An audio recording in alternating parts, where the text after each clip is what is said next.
So the main problem is the route which the chemotherapy takes from the mainland to the Isle of Wight requires the drugs to be made, given to a taxi driver, given to a ferry operator, and then to another taxi driver, eventually to the hospital to be administered to the patient. That's quite cumbersome, let's say.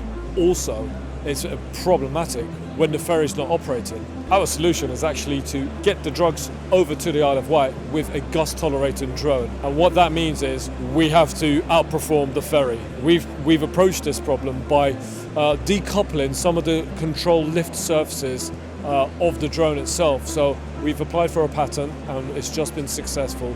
And what our ambition is to push the flight envelope of the drone, so we understand what the upper end limit looks like. We're going to do that in the coming months as the storm season comes into the UK.